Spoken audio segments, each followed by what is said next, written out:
Hi, I'm Jessica, And I'm Tracy. and this is She's on Top, the place where we celebrate and elevate women. And today we are thrilled to be talking with Stephanie McLarty, who is an incredible entrepreneur and change maker, and also a new member of the She's on Top community. We love sharing these stories about amazing women doing incredible things because we know they're inspiring you. And the way that we're able to do it is through the women who are official members of the She's on Top community, and they support us. So if you're enjoying this content and you want to connect with an incredible group of women, consider becoming a member. If you want more information, we're going to put a link below. And we also share extra content. So for example, this interview we did with Stephanie, which was full of fantastic advice, was over half an hour, and we can't put that length on YouTube. So if you become a member, you'll get access to this extra content. Stephanie McLarty is an award-winning entrepreneur, and she created a company called REfficient. What REfficient does is it takes products and from the telecom industry and finds ways to actually reuse them or recycle them. So you can imagine the incredible impact that this company has had on the environment. So please stay tuned and watch Stephanie's story.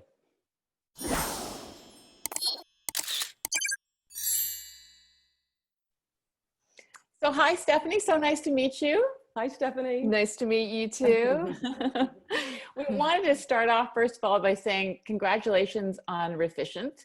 I mean, it's one thing to, create a company and being successful. It's a whole nother thing to create a company that has an environmental impact and such a positive impact on the world. So thank you for that.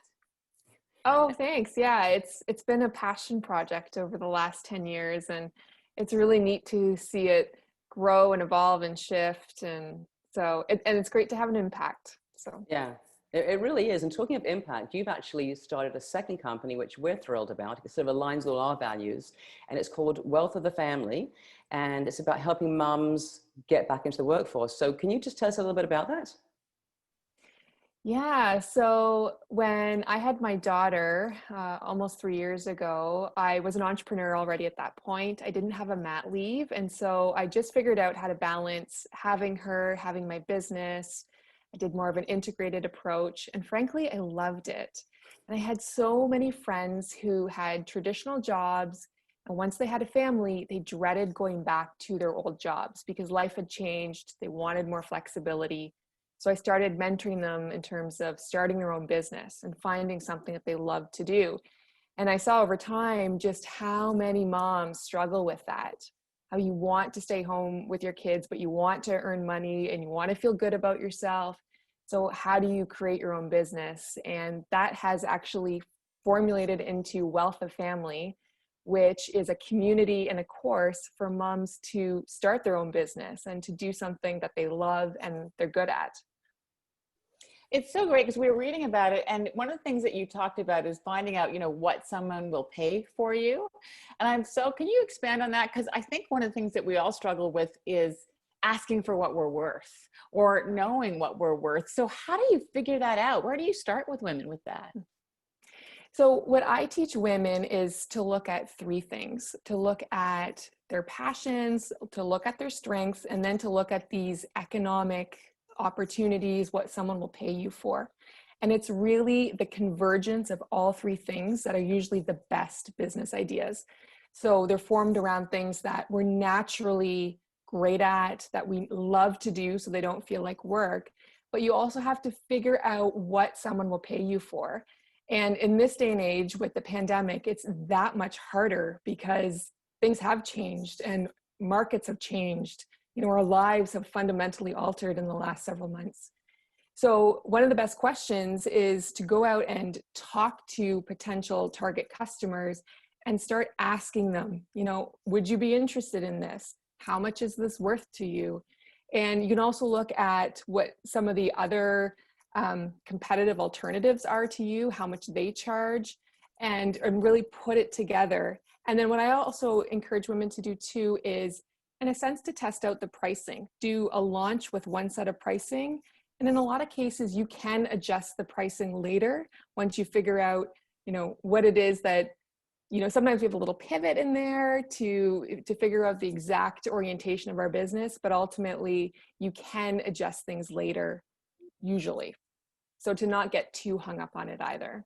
Yeah, that's actually really interesting because She's on Top, we're just launching a membership, and we did like a little soft launch, and somebody said to us, we were nervous, like, what do we charge? What do we do? And someone said, just start with like 15, 20 people, test it and see what happens. So that advice is really, really great advice. But another question I have for you is, you talk about, doing something that's part of your, like, that you're passionate about. And I've heard different advice. Some women we've spoken to said, oh, don't do what you're passionate about because it could ruin your passion. And just because you're passionate doesn't mean it will work. And then other people say, oh no, like, do what you're passionate about. So, I mean, Jess and I are passionate about She's on Top and we love it. But what would you say about going for your passion?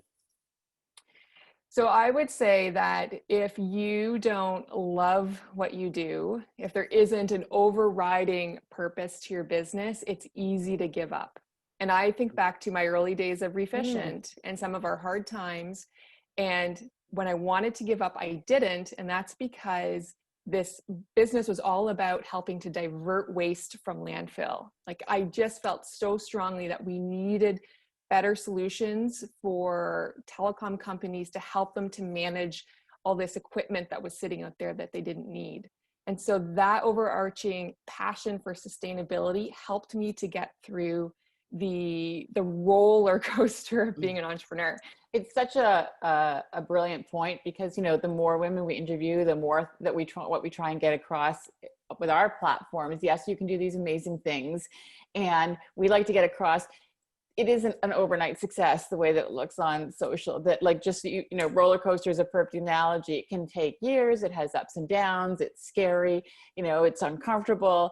But yeah, if you love it, you can. It's like being a parent, really. Even though I'm not a parent, it's like has it ups and downs. And I love the pivot comment too, because we talked to Kelsey Ramsey, who's one of just an incredibly successful entrepreneur, and one of her points that I remember is her saying, it's making little pivots all the time in your company. You're constantly making pivots. So from that, like, what do you find are common mistakes that you see women making when they're trying to start a company? They get too wrapped up into the things that won't make a difference for them. So usually in any business, there's about 3 things that will really move your business forward.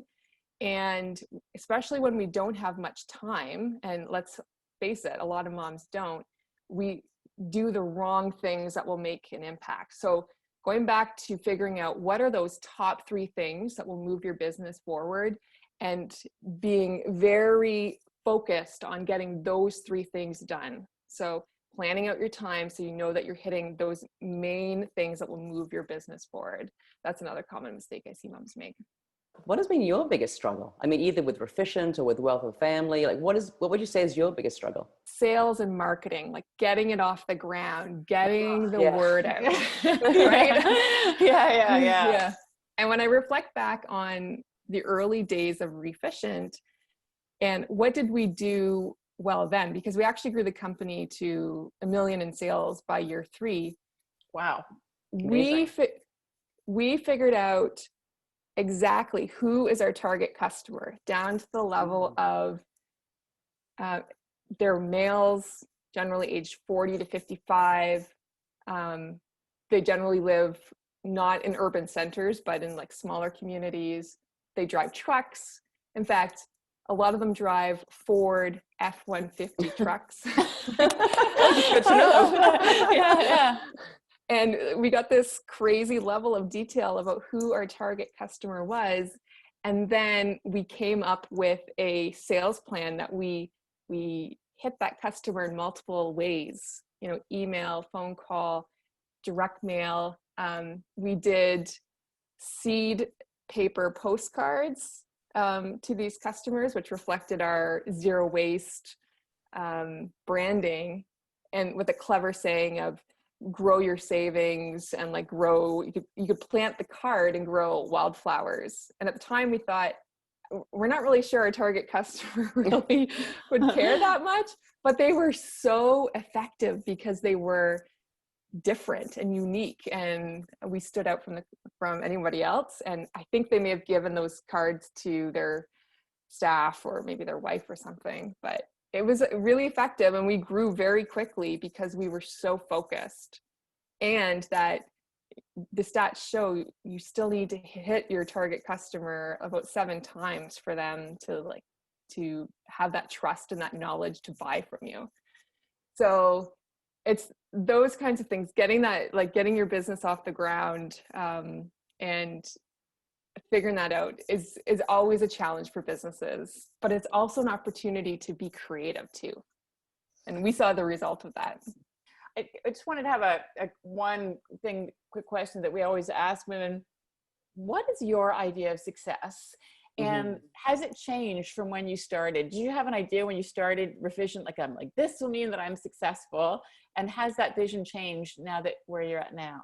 That's a wonderful question. So I would say when I first started REfficient, it was to get the business off the ground, to have a good job for myself. And then as we got success, it changed and morphed, and it was about something bigger. Now I feel like success for me is being in control of my time, doing things that I love to do. It's sort of that sniff test of, am I living the life that I've wanted to? And what does that life look like? And for me, it's having flexibility. It's being able to drop off my daughter, pick her up at the end of the day. It's not having to work a 40-hour work week unless I choose to. It's having an impact beyond. And I think that's the piece where, the money, once you get to a certain level, it's great and all that. But if you don't have that bigger impact too, then that success can be hollow. And so the cool thing that I've seen is that I started REfficient.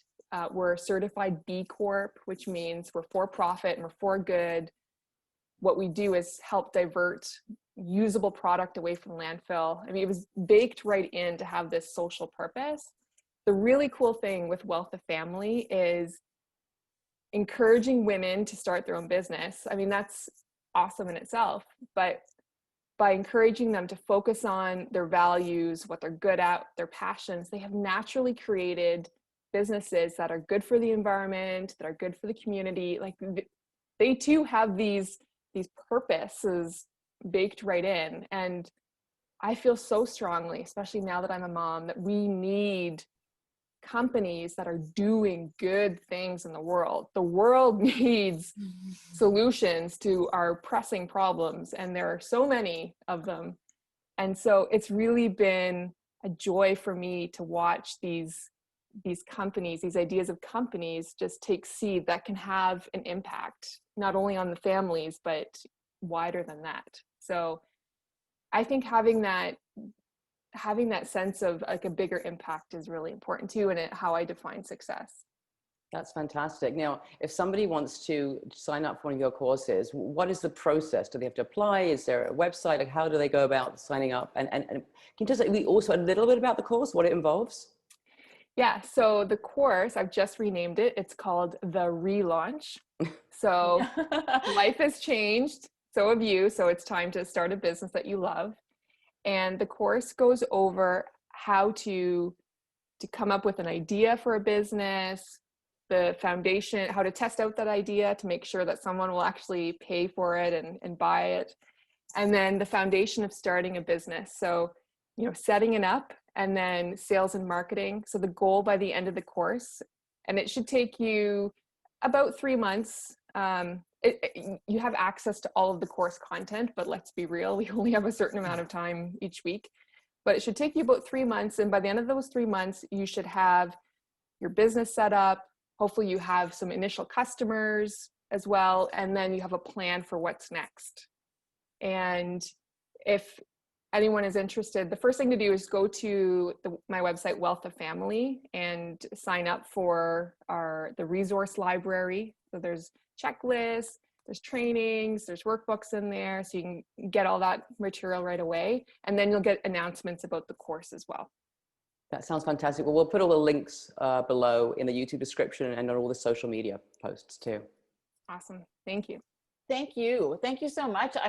We're so grateful to have you on, and so grateful that you're doing this course, because we feel the same way you do, that like now, that's why we love sharing these stories, because like there's all these amazing women out there now. And our hope is like to inspire and get more women to realize what an impact that they can make, because we need women like you. So thank you so much. Yes. Aw, Thank you, thank you Stephanie. too. Lovely chatting with you. Great chatting with you too. Thank you. Thank you so much for watching. We loved this interview and all the amazing tips and pieces of advice that Stephanie shared. This was just a part of the interview. If you want to see the full interview, you need to become a member, because we share that in our private members group. To find out more information, just check out the link below. And if you enjoyed this video, please give us a thumbs up. And also, we love your feedback, so please leave a comment. And if you haven't subscribed, please subscribe now, and make sure that you click on that bell icon, because that's how you'll get notification of all of our videos. See you next time.